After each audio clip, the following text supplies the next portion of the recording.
Hello everyone, स्वागत है आप सभी का सनशाइन सॉफ्टनेट में। आज का यह वीडियो काफ़ी इम्पॉर्टेंट है, तो इस वीडियो को पूरा ध्यान से सुनिएगा और समझने की कोशिश कीजिएगा कि बिहार में आखिर हो क्या रहा है। यहाँ पर जो आप सभी को मालूम भी होगा कि जो आंगनवाड़ी सेविकाओं से सीडीपीओ एलएस के द्वारा यहाँ पर 3500 से 4000 रुपया प्रोत्साहन राशि में से जबरन उगाही की जाती है। कई कई जगह पर यहाँ पर कुछ मामलों में ऐसा आया है कि 4000 से ऊपर भी मांगा गया है। यहाँ पर एक कंप्लेन किया गया, ठीक है। समाज कल्याण विभाग को एक जांच टीम भी बैठाई गई। जांच टीम में कुछ यहाँ पर सीडीपीओ भी दोषी पाई गई है, ठीक है। लेकिन ये जांच हुआ कैसा है और इस जांच में सज़ा क्या दी गई है, इसको आप लोगों को समझने की कोशिश कीजिएगा कि आखिर ये सज़ा एक आम सेविका अगर इस तरह के काम करेगी और उसमें फंसती है तो उसको क्या सज़ा मिलती है, और एक एलएस सीडीपीओ जब इस गुनाह में फंसती है तो उन्हें क्या सज़ा मिलती है। इस बातों को आप लोगों को समझना होगा। बिहार सरकार समाज कल्याण विभाग की तरफ से ये अधिसूचना जारी की गई है। प्रेस विज्ञप्ति मतलब प्रेस को दिया गया है। क्या कहा जा रहा है, इस चीज़ को आप ध्यान से सुनिए। संचिका संख्या जो ये है 230/2023, जिसका पत्र संख्या 412, श्रीमती संगीता कुमारी बाल विकास परियोजना पदाधिकारी मोहिनिया कैमूर के विरुद्ध श्रीमती संगीता कुमारी माननीय सभापति महिला एवं बाल विकास समिति बिहार विधानसभा द्वारा सभी आंगनबाड़ी केंद्रों से 3500 से 4000 राशि प्रत्येक माह उगाही की राशि को और बढ़ाने की धमकी देने, राशि नहीं देने वाली सेविकाओं से स्पष्टीकरण की मांग कर उन्हें परेशान करने, राजनीतिक कार्यों में लिप्त रहने, जनप्रतिनिधियों के साथ रवैया ठीक नहीं रहने आदि का आरोप लगाया गया है। ये अभी आरोप लगाया गया है। और इस आरोप का क्या जब जांच हुआ और किस तरह से जांच हुआ है, बेसिकली जांच हुआ क्या है कि जाकर सीडीपीओ एलए से पूछा गया है कि आपने ये पैसा लिया है। तो कोई भी व्यक्ति क्यों बोलेगा कि मैं पैसा लिया हूँ या फिर ली हूँ, ठीक है। तो उन्होंने यही कहा कि कि नहीं, मैंने तो कोई पैसा नहीं लिया है। देखिए क्या लिखा गया आगे।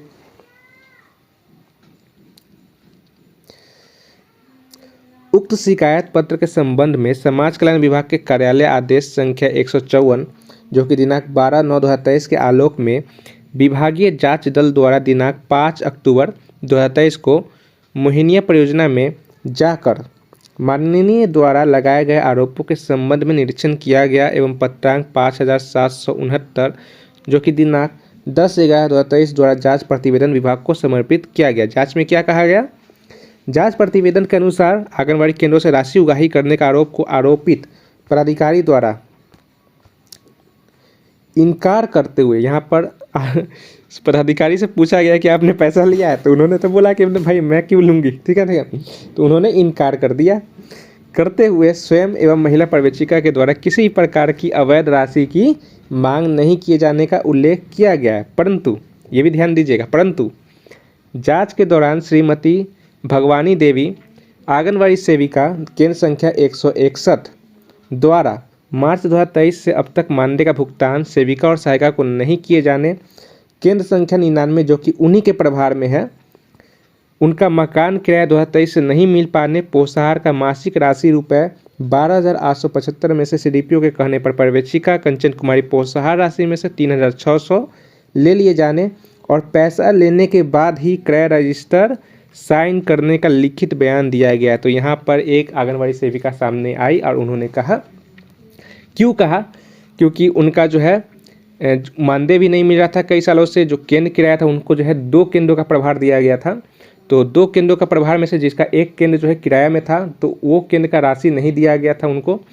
तो उस वजह से इन्होंने आगे आकर कहा कि जो एलएस है और सीडीपीओ है वो हम लोगों से 3,600 रुपया 12,875 रुपया जो प्रोत्साहन राशि आता है, हर परियोजना में अलग अलग प्रोत्साहन राशि जाता है।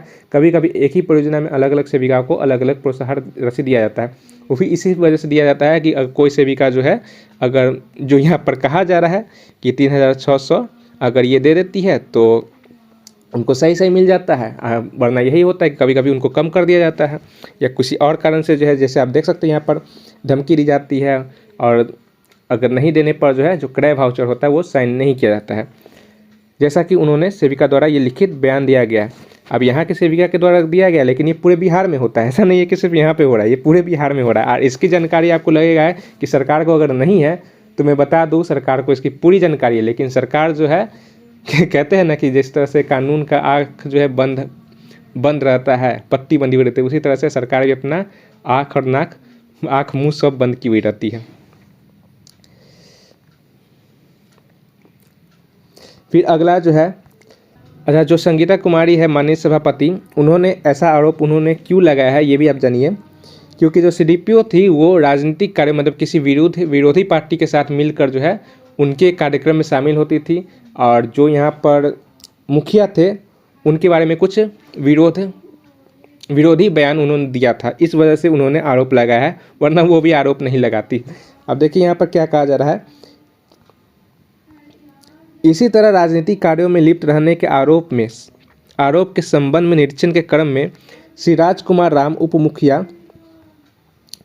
मुखिया पंचायत पानापुर द्वारा संविधान दिवस के दिन चांदनी चौक मोहनिया में राजनीतिक पार्टी के द्वारा एक आयोजित कार्यक्रम में कार्यालय अवधि में बाल विकास परियोजना पदाधिकारी द्वारा भाग लेने, जनप्रतिनिधि के द्वारा उनसे संबंधित उठाए गए बिंदुओं पर ध्यान नहीं दिए जाने एवं जनप्रतिनिधियों का उचित सम्मान भी नहीं किए जाने, चुनाव में हारी हुई प्रत्याशी श्वेता सुमन के सानिध्य में रहते हुए, देखिए यहाँ पर जो हारी हुई प्रत्याशी है उनके साथ मिलकर यहाँ पर सीडीपीओ जो है कार्यक्रम में भाग ले रही थी, तो भाई जीते हुए जो प्रत्याशी है उनको तो अच्छा नहीं लगेगा, तो उन्होंने कंप्लेन कर दी। सोशल मीडिया के द्वारा छवि खराब करने की चेष्टा करने की बातें बताई गई है। जांच प्रतिवेदन के अनुसार आरोपित पदाधिकारी द्वारा संविधान दिवस, अंबेडकर दिवस इत्यादि के अवसर पर कार्यक्रम में भाग लेने की बात स्वीकार किया गया है। जो पदाधिकारी थे, जो सीडीपीओ थी, उन्होंने स्वीकार किया कि हाँ, हम जो संविधान दिवस था और जो अंबेडकर जयंती था उसमें हमने भाग लिया था। आगे इसमें कहा जा रहा है, विभागीय जांच दल से प्राप्त जांच प्रतिवेदन की समीक्षा अनुशासनिक प्राधिकार द्वारा की गई। समीक्षा उपरांत जांच के दौरान पाई गई उपरोक्त वास्तु स्थिति के आलोक में आरोपित पदाधिकारी के विरुद्ध 2 वेतन वृद्धि असंचयात्मक प्रभाव से अवरुद्ध करने का निर्णय लिया गया है।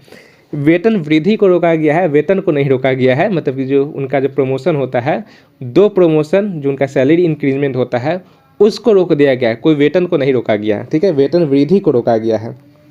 हर साल जो है जो सीडीपीओ एलएस होता है उनका वेतन में कुछ इंक्रीमेंट किया जाता है, बढ़ाया जाता है, उनके कामों को देखकर अच्छा काम है तो उनको बढ़ाया जाता है, तो उसे रोका गया है। बाकी उन्हें इससे कोई भी फर्क नहीं होने वाला। ये जो सज़ा है इससे किसी भी सीडीपीओ या फिर एलएस को कोई भी फर्क नहीं होने वाला। तो इससे आप समझ लीजिए कि क्या हो रहा है बिहार में। उक्त के आलोक में श्रीमती संगीता कुमारी बाल विकास परियोजना पदाधिकारी मोहिनिया कैमूर के विरुद्ध बिहार सरकारी सेवक वर्गीकरण नियंत्रण एवं अपील नियमावली 2005 के समय समय पर यथा संशोधित के नियम 14 के प्रावधानों के तहत 2 वेतन वृद्धि असंचयात्मक प्रभाव से अवरुद्ध करने का शास्त्रीय अधिरोपित एवं संसूचित की जाती है। यहाँ पर जो है संयुक्त सचिव जो है बिहार राज्यपाल के आदेश से संयुक्त सचिव समाज कल्याण विभाग कुमारी सीमा का यहाँ पर सिग्नेचर है। तो ये प्रतिवेदन है, जांच टीम के द्वारा ये निर्णय लिया गया है। जो उनका वेतन वृद्धि था, 2 वेतन वृद्धि को रोक लिया गया है। अब सोचिए कि अगर यही जो है काम अगर एक आंगनवाड़ी सेविका अगर इसमें फंसेगी तो उनको क्या सज़ा दिया जाएगी? सीधा चयन मुक्त कर दिया जाएगा।